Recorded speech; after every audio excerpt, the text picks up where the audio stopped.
I made the mistake of secretly opening my marriage, thinking it would be exciting. Now I've lost my precious husband and the life we built together, and I'm desperately trying to fix it. I'm a 25-year-old woman, and my boyfriend is 26. We started dating when I was 18, and he was 19. We were together for 3.5 years before deciding to move in together when he finished college. Since then, we've been living together, and our relationship is fantastic. We're not only a couple but also best friends, and we share a deep romantic connection. I'm crazy about him and hope to marry him one day, as well as become the mother of his children. Although I had hoped we'd be married by now, I respect his decision to establish himself before making such a significant commitment. Now, here's the issue. Recently, a new colleague joined our company, and I was responsible for bringing him on board and providing basic training. His name is Jay, and he's a former professional athlete in great shape. The twist is that Jay is married, and he and his wife have an open marriage. They have a child together, conceived while she was still married to another man, and she continues to have a physical relationship with her ex and others. During one of our conversations, Jay shared all of this with me. Initially, I found it to be quite an unusual and unconventional situation, especially the dynamic his wife has with her ex-husband. When the topic came up, Jay asked me for my thoughts on open relationships. I made it clear that I was completely against the idea and that I would never want to share my husband or be with another man. Our discussion on this matter ended with Jay suggesting, "Let me know if you ever want to try it sometime. I think you would change your mind." I was surprised by his comment but brushed it off with a laugh and changed the subject. As the weeks have gone by, Jay and I have grown closer in our work relationship. I must admit that I've developed a strong physical attraction to him.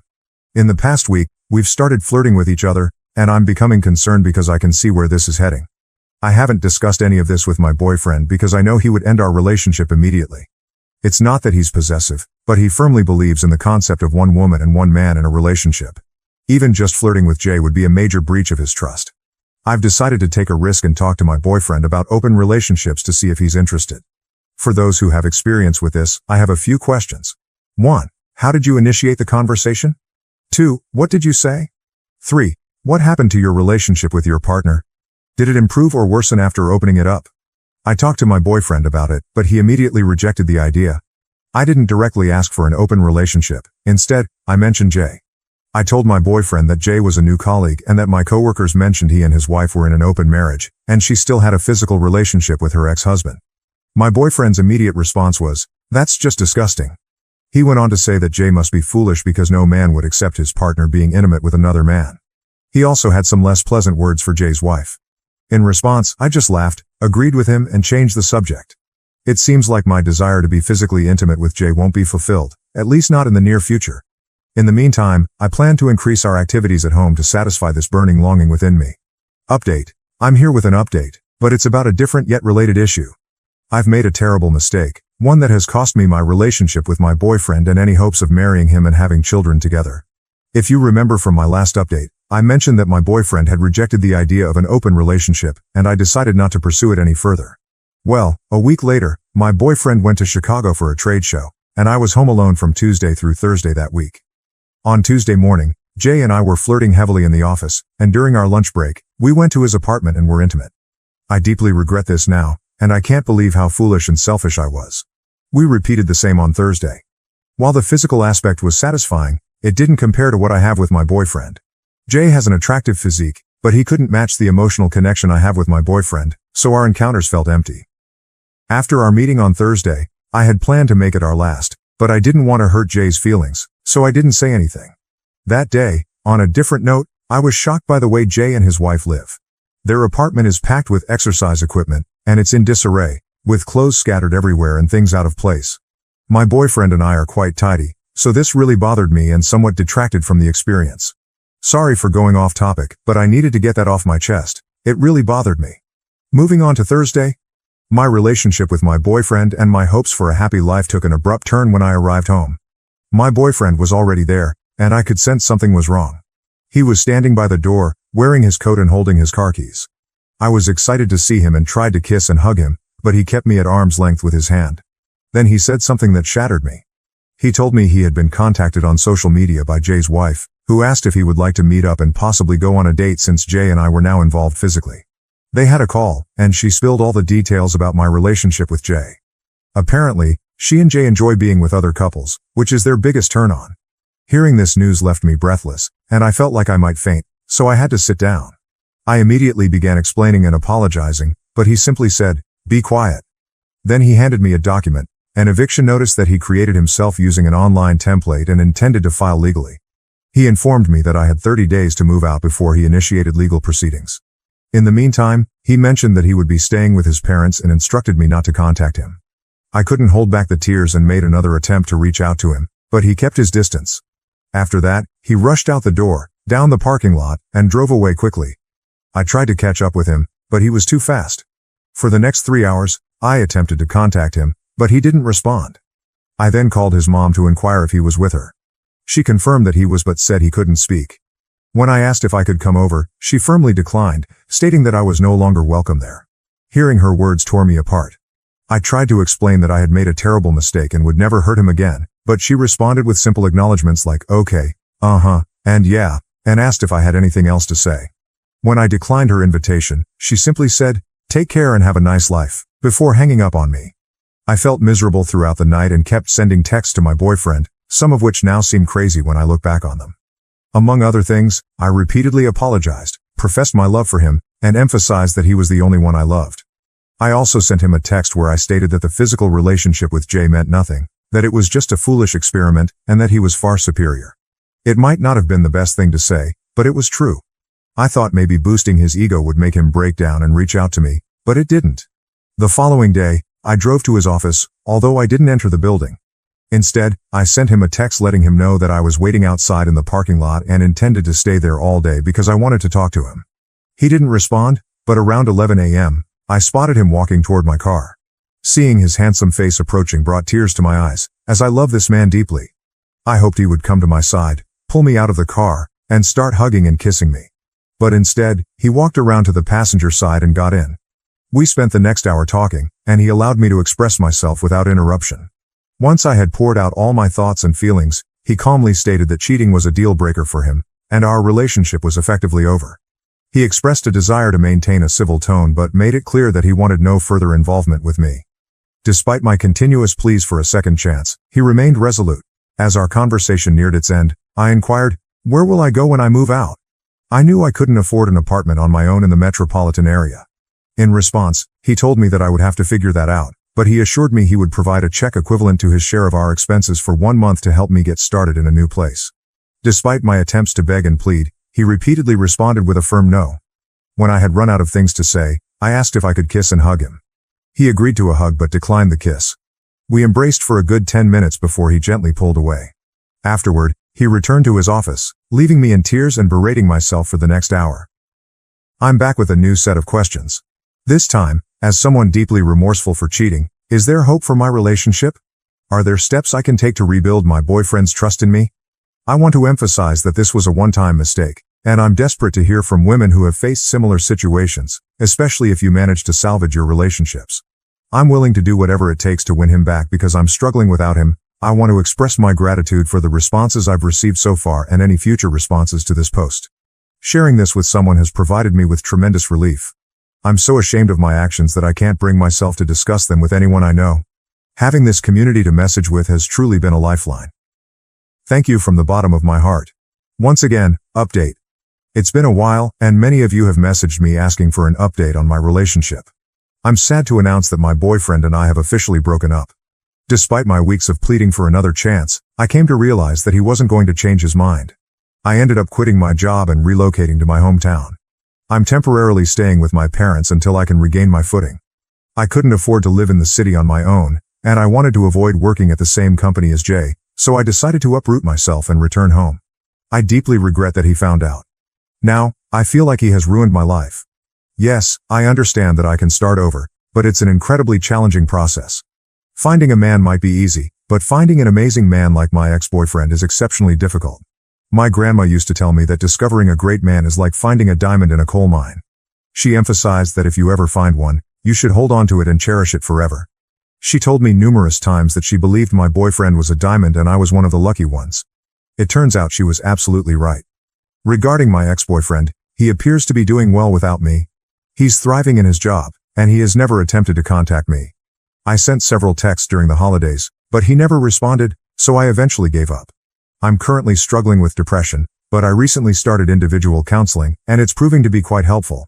I want to address something here in response to some of the negativity within this community. The notion that once a cheater, always a cheater, doesn't hold true for everyone, and it certainly doesn't apply to me. I can assure you that I will never cheat on a partner again. You can take my word for it. Additionally, my counselor mentioned that many individuals who cheat typically don't repeat their actions. So there you have a professional perspective on it. To those who've been supportive, thank you very much. Except for the haters.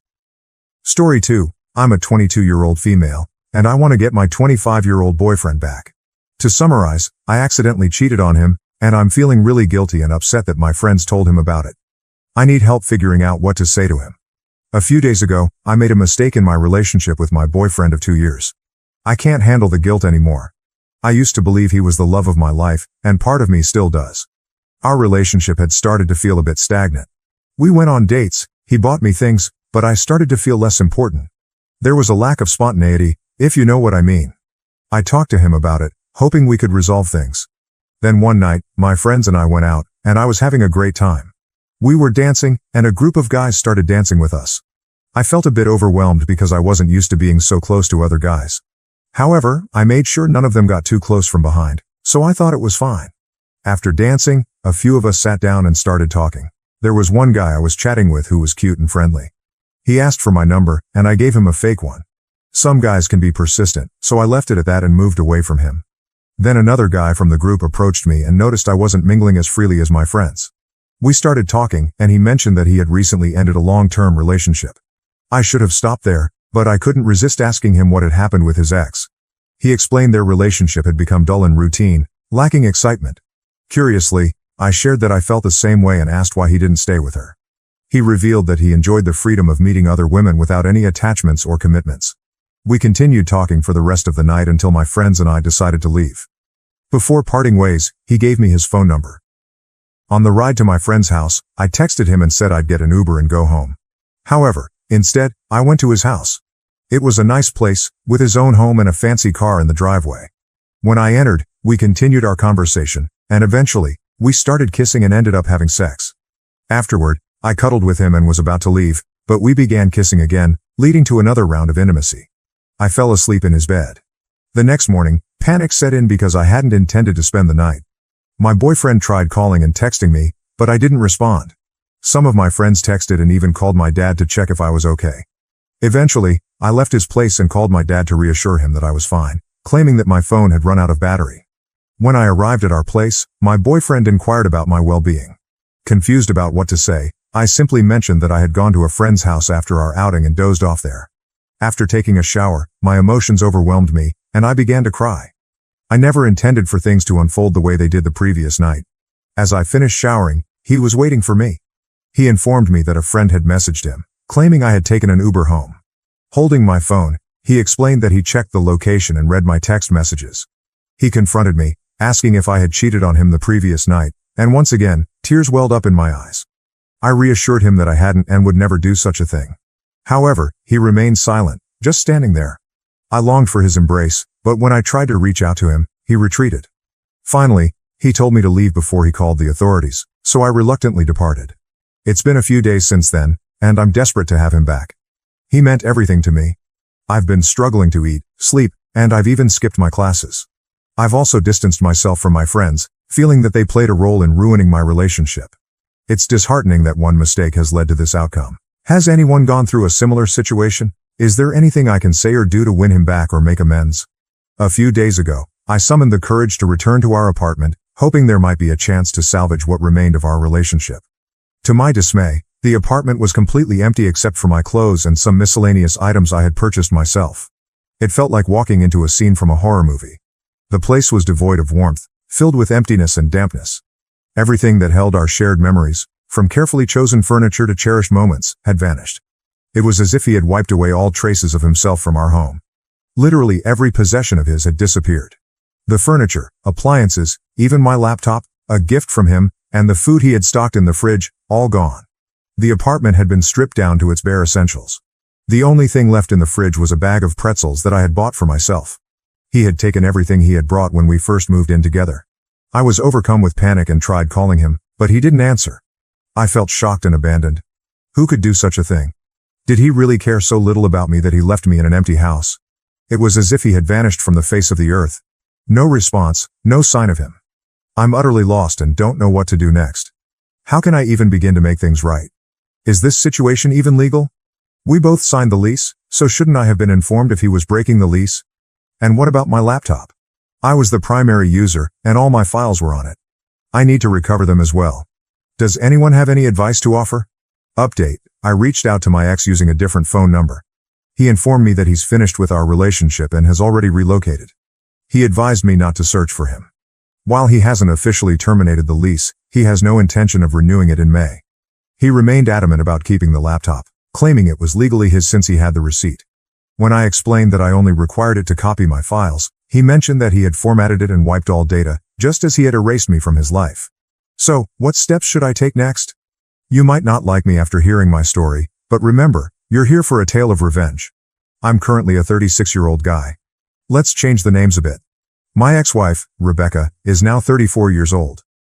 Rebecca and I were what you'd call college sweethearts. We navigated college and faced the usual challenges of young college life.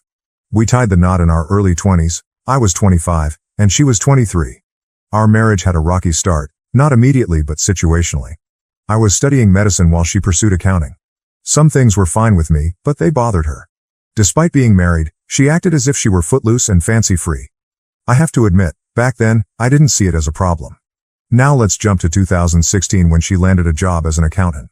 I was pleased because it paid well, and the company owner, James, happened to be a college buddy of mine. As time passed, instead of growing closer, tensions mounted between us. She began complaining about various things. She disliked our living situation, had issues with my actions, and lost her taste for the food she once adored. I'm a fantastic cook, and she used to love my meals. Our arguments escalated to the point where she'd hurl insults at me, calling me worthless and claiming she earned more than I did. This on its own might seem like a typical part of many relationships, as most couples have their ups and downs, but if it had stopped here, I wouldn't be sharing my story. The turning point occurred when I heard from our mutual friends that Rebecca and James were spending time together with some of them. I found this odd. Why would she hang out with him? Why were they socializing with our mutual friends without me knowing? I confronted both of them, and they explained it was a last-minute plan that didn't include me because I was working and out of town that day. Maybe they'd planned it in advance, I'm not sure. So, I let it go. Then came 2017, the year my marriage fell apart. I became increasingly suspicious. For those of you in relationships, you know it's a warning sign when your intimate life suddenly vanishes. I grew more paranoid, and whenever I tried to discuss things, I was met with resistance. I'm not perfect. I started yelling at her constantly, demanding answers, because something felt amiss. Your closest person in life seldom talks or spends time with you, and they insist there's nothing wrong. Does that seem normal? It can't be. This should have been a fantastic year for us. We had both paid off our student loans, and we were reaching our financial peak. It should have been a great time. My friends and I had the idea to open a small medical shop as a side business. One of those friends was Saladin. He suggested we celebrate at a pub. While we were there, I noticed a woman who looked exactly like Rebecca. It wasn't too alarming, but it caught my attention. She was dancing with another man, and the lighting was dim. As I got a closer look, lo and behold, it was Rebecca and James dancing hand in hand. I could say it didn't bother me much because they are friends and colleagues, right? I was there with my colleagues, and she was with hers. But of course, it was bothering me. So, I decided to send her a text asking where she was. She usually heads home at this time. She replied that she was already at home. Now, that was a major red flag. A huge red flag, almost like a communist parade. I told her to stop lying because it was clear she wasn't being truthful. She seemed to get paranoid and texted that she was on her way home. After that, she left the pub, and I followed shortly. On my way back home, I knew I needed to have a direct conversation with her about James. So, when I got home, I did just that. I asked her face to face about James, and her reaction was as if she had seen a ghost because she clearly wasn't expecting that question. The way she reacted was far from what I would consider normal when asking about a friend. She mumbled and tried to play it off, but as I listened to her speak, I already had a strong suspicion that something was seriously wrong. That night, my curiosity got the best of me, and I decided to snoop through her phone. Please don't judge me, but I felt compelled to find out the truth. We had known each other's passwords, but she had changed hers, so I couldn't access it. However, the following day, while I was snooping, I managed to get it. I know it's not the best course of action, But I was desperate to uncover the truth. And there it was. A multitude of texts, countless questionable pictures, degrading comments, and even her referring to him as daddy. My wife and I had made a promise to each other that we would always be transparent and open if there was anything we needed to explore. Unfortunately, she broke that vow too. She shared with him how thrilling she felt that night at the pub. I went through everything. What hurt the most was that she had told me herself that if either of us ever got bored in the relationship or needed to spice things up, we would let each other know. She shattered everything. I couldn't look at her the same way anymore. I went to bed and cried deeply into the night. I want you to know that I had thought about coming up with a plan to get back at her secretly, but I didn't. I was overwhelmed with anger and emotion. The next morning, I made the mistake of confronting her without any evidence in hand. She yelled at me and stormed out, accusing me of being abusive and insane. That afternoon, her friends created a messenger group where they all teamed up to criticize me. She had apparently told all our friends that I was abusive. When she returned home that night, she informed me that she was in love with James and wanted a divorce. I asked her to talk it over first, but it turned into her berating me. I yelled back, and she didn't hesitate to call the cops. When they arrived, I was told to spend the night elsewhere. I went to my sister's, and when I returned the next morning, James's car was parked there. Are you kidding me? It was clear no further explanation was needed. He was intentionally doing it. Actually, she was intentionally doing it as well. I consulted with a lawyer. Since we didn't have a prenuptial agreement, she had already filed a complaint against me for being abusive, which didn't bode well for me. She never attempted to apologize or make amends, not once. Unfortunately, our country's laws don't consider infidelity as a fault. So, even with that, she's entitled to half of everything I have. But her complaint could lead to a lawsuit against me. A few days later, I was fortunate to stay at my sister's house for the time being. I tried reaching out to Rebecca, but she wouldn't respond to me. Then she contacted me and suggested we get a divorce. That's it. After 12 years of being in a relationship and 4 years of marriage, she ended it with a text. To make matters worse, I was convinced that James was taking my place. The first time I saw her after that, she handed me the divorce papers. Everyone in our friend circle believed that I was an offender, and James was seen as her savior. They thought she did the right thing by cheating on me. We were officially divorced at the beginning of 2018. She was openly dating James during our divorce as he became her life, and she was doing much better without me. I lost my job, my house, my reputation, and some of our mutual friends, all because of her affair and lies. I had to relocate to a different city to start fresh. Saladin played a significant role in helping me with this fresh start. He secured me a job that paid decently, although it was nothing like my previous one. But it was better than other alternatives. As I worked hard to rebuild my life, Saladin and I became even closer friends. My dating life was essentially over because I found it difficult to trust anyone. There was no communication between Rebecca and me, and the last I heard was that she had moved in with James, and they were doing well. Fast forward to the end of 2020, my life was actually improving. Despite the global pandemic forcing us to work tirelessly and with sore backs, it filled our pockets. Our pharmacy business venture became successful, allowing me to earn good money. A friend of mine tipped me off that James and Rebecca had split up. It was completely unexpected to learn that her hero, James, had cheated on her and left her in a tough spot. He abandoned her with a child that was undoubtedly his. To make matters worse, he had been absent since the baby was born and hadn't even acknowledged the child by signing the birth certificate. So now, Rebecca's raising that child as a single parent. I heard she tried dating after James left, but she claims she's still not over James, or me. The audacity of this woman. A part of me felt a sense of satisfaction with the aftermath. However, I have to admit I really missed having her around. So the next part might make you cringe, but I sent her an email to inquire about how she was doing. She didn't anticipate hearing from me. We exchanged emails and reconnected. Our first meeting took place in 2021, after several years. When I saw her, it was a shock. She looked significantly worse. She had gained weight, lost the charm she once had, and appeared constantly exhausted. She opened up about James and revisited the old wounds of her infidelity and lies. I got some closure, which provided a bit of relief. I suppose she sincerely apologized, admitting that she wasn't thinking clearly about what she was doing to me. She claimed that James poisoned her mind against me. Honestly, just her appearance alone infuriated me and fueled a desire for vengeance. It was evident that karma had already caught up with her and the hardships of life had brought her to her current state. It should have been enough. But remember the warning at the beginning? Yes, even after all she had done, I'm not blameless either. You can judge me, but that's not why I'm here. I felt the urge to exact revenge, and so I did. I wasn't finished with her. I told her I would forgive her if she came clean to everyone and cleared my name. She did that, even if it meant losing many friends. My name was cleared, but she had to face the consequences because it was the truth. She wanted us to rekindle our relationship, essentially forcing me to raise James's child.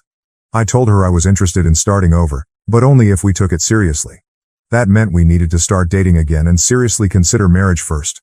Only then would I consider legally adopting her child. I have to admit, the little guy was adorable, and I had grown fond of him. Here's the ugly truth, I was already seeing someone else. It's safe to say I was cheating on that woman with Rebecca. She was a client of mine from another country. We were in a long-distance relationship, so we were dating, but it wasn't entirely exclusive, if that makes sense. Her name is Lisa. Lisa was Saladin's cousin. I had already informed her about what had happened beforehand. She was initially against my revenge plan and uncomfortable with assisting me in my intense request, but I managed to persuade her to help me. She understood that I needed to go through with it. Rebecca and I were residing in different cities, so I never moved in with her. However, I played it cool by claiming I needed to travel extensively for business, so I was unintentionally raising Rebecca's hopes, only to later disappoint her, much like she had done to me. Oh, the unfortunate part is that we were physically intimate, but we used protection. Rebecca genuinely believed she had found love again. I encouraged her to seek therapy to address her issues. Everyone noticed how much better and happier she seemed now that she was with me. She would frequently express gratitude for her good fortune, always followed by apologies directed at me. She started doing things for me that she used to do when we were married and deeply in love. Trust me when I say I had a lot of emotions tied to this woman. I reconsidered my revenge plan and started having doubts about breaking her heart the way I had fantasized. It would be terrible, the kind of trauma that sticks with someone for life. But then I remembered what she had done to me when we were married, when we had made vows that she broke. James may be an awful person, but she willingly chose to betray me. She never thought twice about breaking my heart, so why should I hesitate to think about hers? So I decided to proceed with my plan. Her birthday was approaching last October, and lockdown restrictions had eased up. Someone important to me, Lisa, was in my city. As a birthday gift, I invited Rebecca to go ring shopping. She chose her favorite ring, and I had it wrapped. She was overjoyed. That night, she came to me in tears, repeatedly apologizing for hurting me the way she had. She seemed genuinely remorseful, but I had no feelings left for her except indifference. On Rebecca's birthday, I drove her to our favorite spot, the same place where we got married for the first time. It's a beautiful location surrounded by nature. Lisa was already waiting there, so when we arrived at the spot, I introduced Lisa to Rebecca as my girlfriend. Rebecca turned pale and asked me what I meant by that. She questioned what she was to me. So I introduced her to Lisa as Rebecca, my ex-wife and friend with benefits. At that moment, I proposed to Lisa using that same ring. Rebecca lost her composure and began yelling. I responded by questioning how she could possibly expect us to reconcile when she had destroyed everything. I made it clear that I could never date someone like her again. She kept asking if everything we had meant nothing, and my response was a resounding no. Our last moments together were merely a form of closure. I helped her confront the pain she had caused me. Lisa was holding me back, concerned about Rebecca's suffering. I firmly insisted that Rebecca needed to leave, and eventually, she did. Afterwards, she repeated her previous actions. She told everyone that I had cheated and portrayed me as the villain. This time I took it in stride, and everyone saw her for the deceitful person she was. She had cheated on me and made me pay a steep price through false abuse allegations. And now, she expected me to raise her child from her affair partner as my own and date her. The last time we communicated was in December of last year. She wrote me a letter expressing her apologies and regret for the pain she had caused me. She wished me a better life and, from what I heard, had no interest in dating. Her appearance hadn't improved either. In my case, you can probably figure it out. Lisa and I ended our relationship. There were other issues between us, not just what happened. Some people claim that I'm worse than my ex. Could you please specify how I'm worse than her? I loved her, and she cheated on me, resulting in me losing my home, my job, my reputation, and my friends. I behaved poorly towards everyone. I gave her a taste of her own medicine, yes, by hurting someone else. But am I now worse than her? I might have emotionally hurt her, but that's what she did to me. I'm not seeking judgment. I'm sharing my revenge story, and this is what you call nuclear revenge.